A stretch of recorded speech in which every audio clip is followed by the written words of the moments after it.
The final total was 7,381. and that is unreal. Sets us up so well for the next few years. This season threw down one of the most shocking plot twists in the entire history of Gold Rush, and easily the most jaw-dropping milestone of Parker Schnabel's career. No one at the start could have predicted the kind of comeback Parker was about to unleash, but week after week the numbers kept climbing.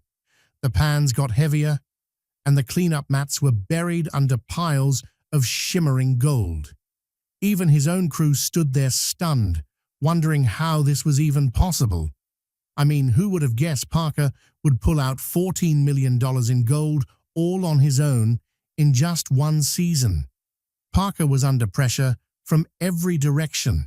Fuel costs, machines breaking down, cuts collapsing, Tony rolling out new tactics, and a government inspection on top of everything.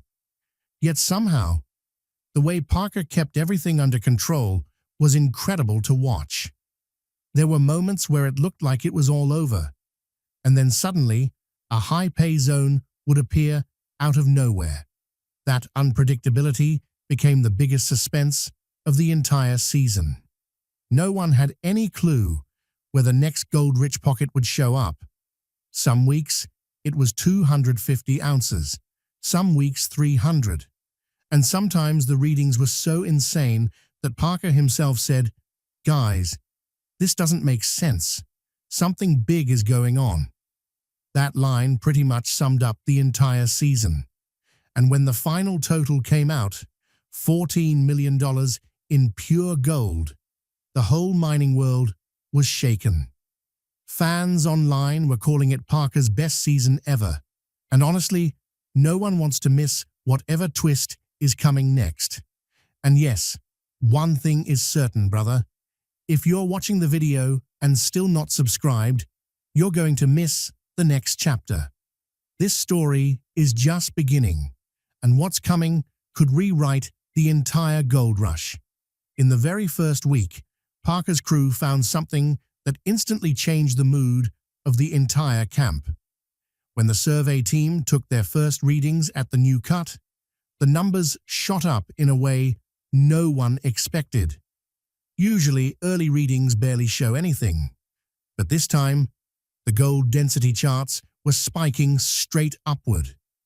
The crew looked around at each other, confused about what was happening. Even Parker was surprised. Getting signals this strong, so early, just doesn't happen. That was the moment everyone realized there was something huge buried under that ground.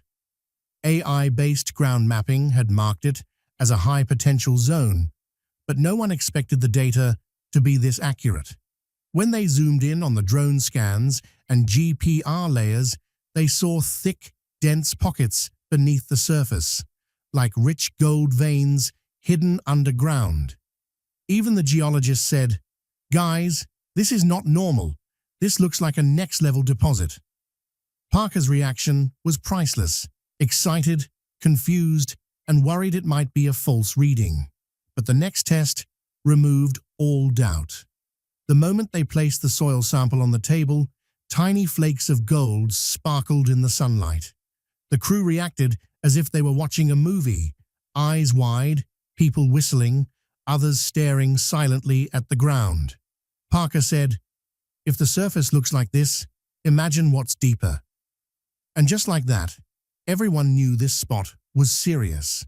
Those initial readings fired up the whole team. Machines were rushed into action. The mapping team pushed scans into deeper layers, and the old gold rush excitement returned. Parker knew that this high-paying zone could completely reshape his season. Nobody could predict how much gold was hidden below. But everyone felt something big was coming. But nature had its own plans. The season started strong, but the cut Parker depended on began filling with water. Constant rain and unstable soil made the walls unreliable. At first, the crew assumed it was the usual problem, until one morning, the entire west wall collapsed. The dozer operator had to jump out instantly, or the machine would have been swallowed.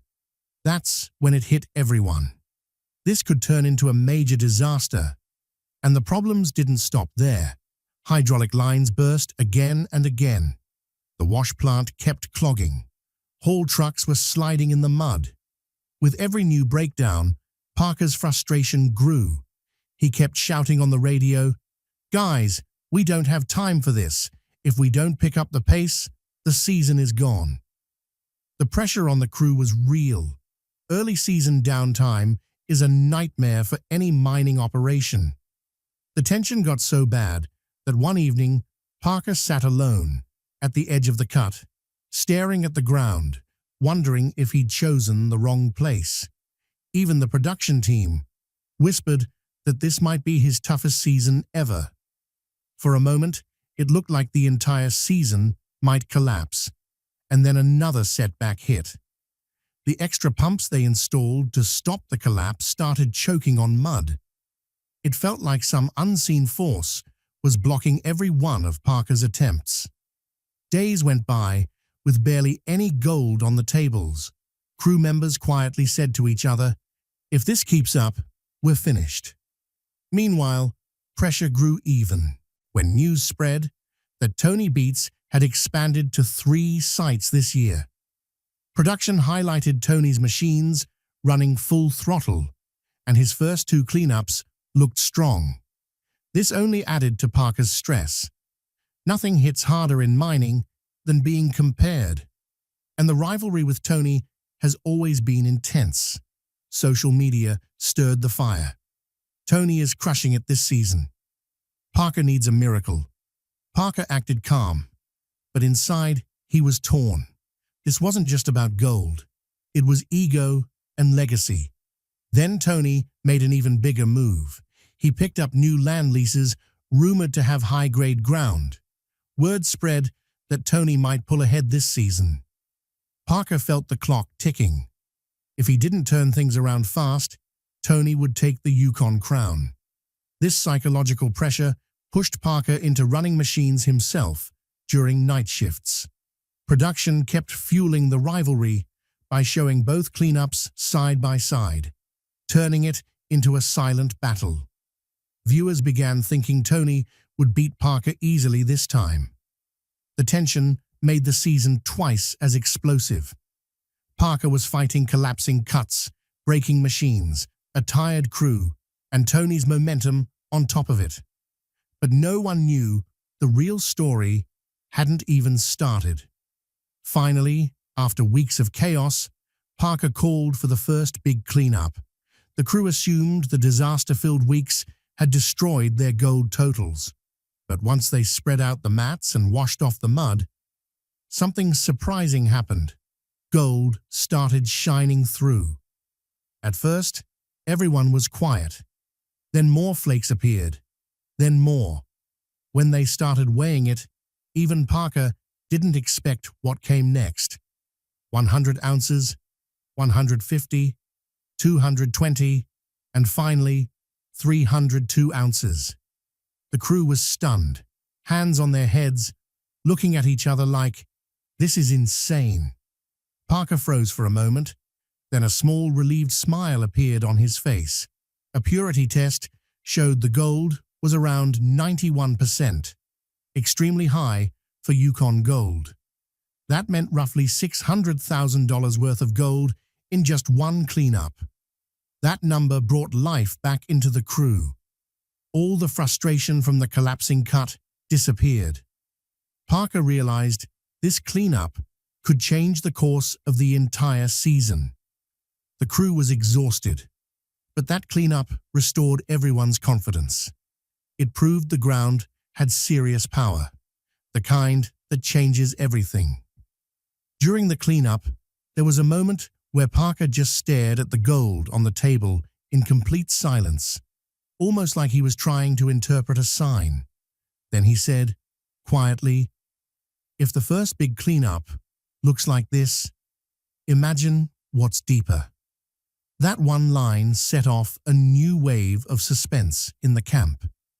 It felt like an even bigger treasure was hiding under their feet.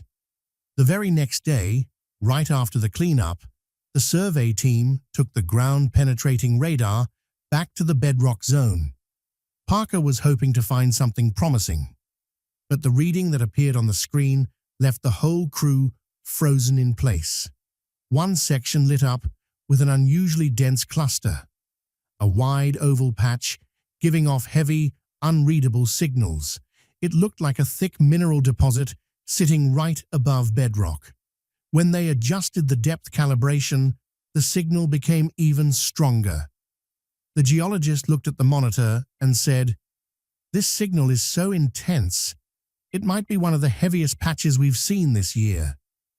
Parker didn't speak at first. Then he pointed at the screen and said softly, "This doesn't happen without a reason. Something big is here."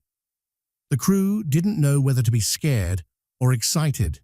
Some whispered that it could be a straight gold vein. Others said it might be a massive untouched pocket.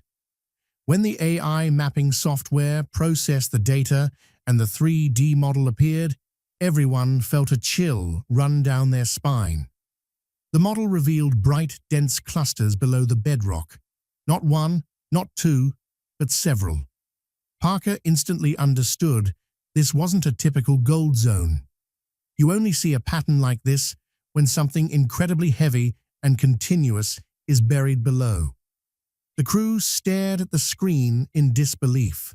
The Tony Beats rivalry was still in everyone's minds, but this reading filled the camp with a completely different kind of hope. The suspense was so intense that even the camera crew whispered, "If the jackpot is down there, this season will be historic." At the end of the segment, Parker said just one line, the line that became the heartbeat of the entire episode. "If this is real, we're sitting on something massive." Parker knew collapsing cuts and failing machines had pushed the season dangerously off track. If he kept going at the usual pace, saving the season, let alone hitting $14 million, would be almost impossible. So he made a bold decision, one that stunned even his own crew. He opened 2 cuts at the same time. In mining, this is considered extremely risky. Running double cuts means double the fuel, double the manpower, double the breakdowns. But Parker had only one thought.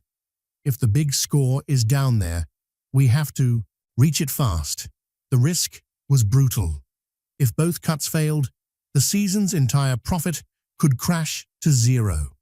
Fuel prices were rising, spare parts were running low, and the crew was already exhausted. But Parker said it clearly. The risk is huge, but the reward is bigger. Some crew members were nervous, but Parker's confidence pushed everyone forward. They divided the machines, one team digging deeper into the upper cut, the other carefully working the unstable west side. Shifts were extended, nights became longer, and Parker himself ran the excavator for several shifts straight. It felt like he was powering the entire season through sheer determination. Managing 2 cuts at once is a nightmare for any miner, but Parker turned it into his ultimate gamble. The suspense was overwhelming. Viewers felt that Parker would either make history or lose everything. The production crew even whispered repeatedly, "If one wall collapses, both sides will fall like dominoes." But Parker took the gamble because every signal pointed toward one thing. Something enormous was buried under that high signal zone. The ground behavior, the density maps, the spikes, everything screamed that something huge was waiting below. The real impact of the double cut strategy appeared when the east cut finally reached a new depth. At first, the buckets looked normal, but one evening, an unusual shimmer appeared inside the excavator bucket. Everyone assumed it was just a random patch, but once they rinsed the dirt, tiny, dense gold particles gleamed back at them. The crew stopped cold. A radio call went out immediately. "Boss, you need to get down here right now." Parker arrived, scooped up some soil, rubbed it between his hands, and bright yellow flecks appeared. He stared at it for a moment and said, "Guys, we just found something insane."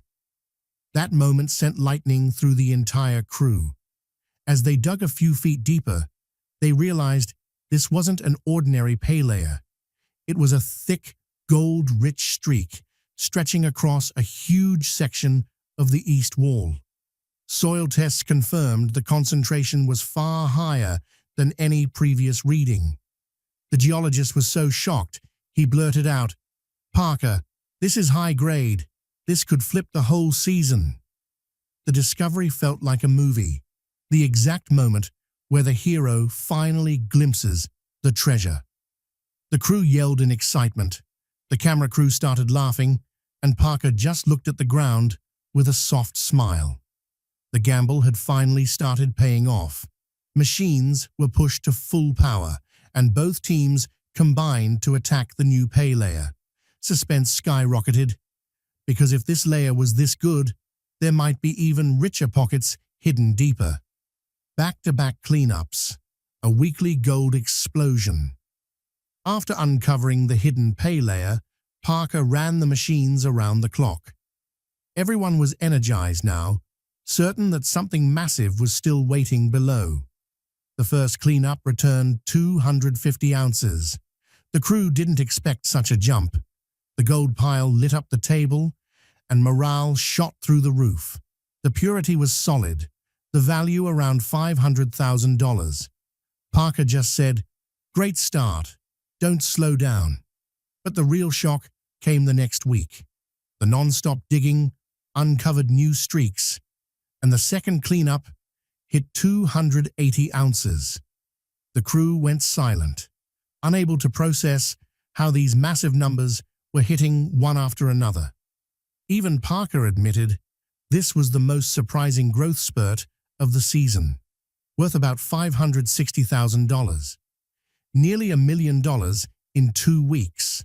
Then came week 3, and it changed everything. 320 ounces, a single cleanup. It broke their average record. The table was so bright, the camera crew had to drop their filters. That one batch was roughly $640,000. The crew hugged each other, and Parker smiled and said, "This is insane, and we're not stopping." Week 4 slipped slightly, but was still unbelievable. 290 ounces. By mid-season, Parker had recovered roughly 1,140 ounces, valued around $4.5 million. The streak was so incredible that even production said, on camera, "People won't believe this." The Yukon was buzzing. Other miners started comparing numbers, and fans said Parker had become unstoppable. But Parker knew when the gold starts rolling in this fast, that's when the real danger begins. Right after the gold surge, 3 government vehicles suddenly pulled into camp. The crew wasn't sure if it was a simple check or something serious. The inspectors immediately asked for claim papers, permits, water usage logs, environmental reports, everything. A heavy tension spread across camp.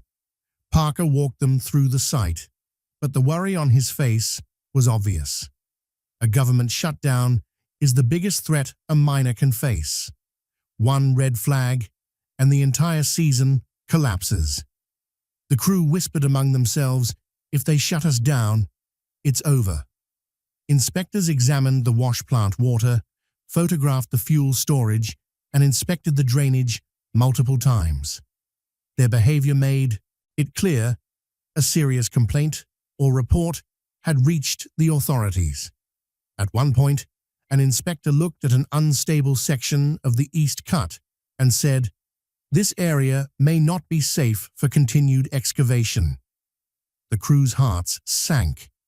If that section got closed, reaching the rich layer would become almost impossible. Parker knew he was on a razor's edge. Millions of dollars on one side, a possible shutdown on the other. The inspection lasted 4 hours. During that time, no one spoke. All machines were silent. Even the production crew turned off their cameras. As the inspectors finally drove away, Parker exhaled deeply and said, "We dodged a bullet today, but this isn't over." The tension from the inspection hung over the camp for days. Machines kept running, but everyone's body language showed the same fear. Another visit could end the entire season. That night, Parker sat alone by the fire.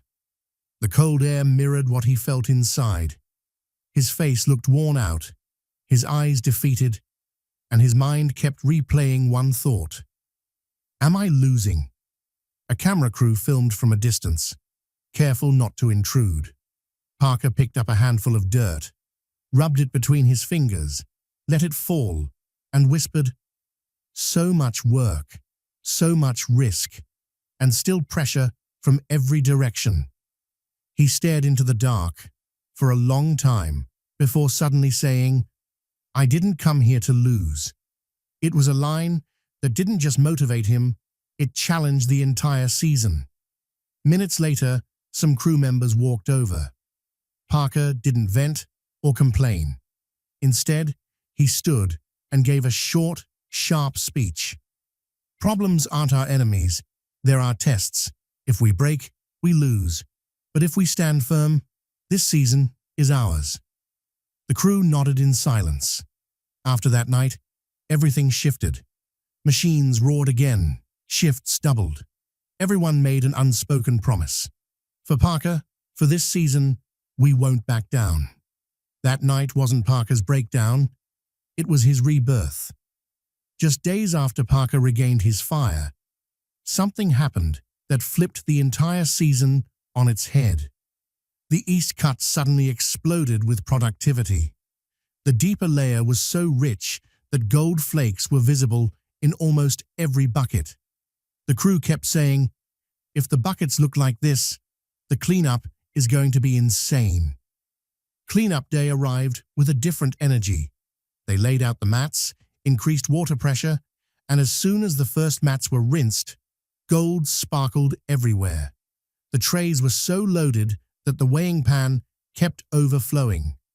Parker knew immediately this wasn't a normal cleanup. This was huge. Weighing began. 100 ounces, 200, 350. Then it climbed to 420 ounces, and the crew was stunned.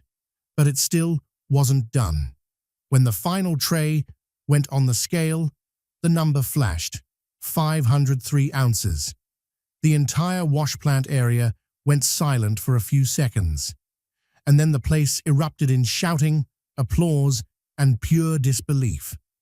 The purity test came back, and the results were jaw-dropping. The gold was coming in at around 90 to 91% pure. In simple terms, nearly $1 million in value. Yes, you heard that right. Parker had pulled $1 million worth of gold in a single week. When Parker saw the final numbers, he leaned back, shut his eyes, and let out a long breath, like months of pressure had just melted off him. The crew gathered around, beaming, some even wiping away tears. Because this wasn't just a haul, this was the ultimate comeback of the season.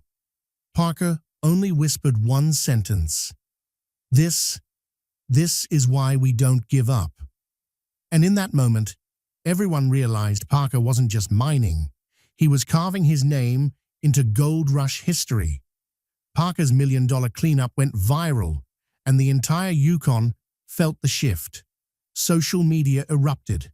Half the fans were shouting, "Parker's unstoppable this year," while the other half insisted, "Just wait, Tony Beats is going to crush him." The rivalry got so intense that Gold Rush hashtags were trending non-stop. Even the production team fueled the fire, airing side-by-side clips of Parker and Tony's operations. Tony, in classic Tony fashion, brushed off Parker's monster cleanup with, "Found a nice patch of gold. Big deal. Real miners win with consistency." That line? It blew up online. His crew gave mixed reactions, some impressed, some mocking. But Tony kept repeating the same thing. By the end of the season, we'll see who's really the boss. Fans took it to another level. Reddit threads, Facebook debates, comment wars, Parker's epic comeback versus Tony's Yukon dominance. It felt like every cleanup was another punch in an unseen boxing match. And everyone knew the real showdown was still ahead. The last month of the season became the most brutal stretch Parker's team had ever faced. If they wanted to hit 14 million in gold, they had to go all in. Double shifts, no breaks, machines running non-stop, day and night. Instant silence. Everyone felt it. This wasn't an ending. It was the start of something bigger.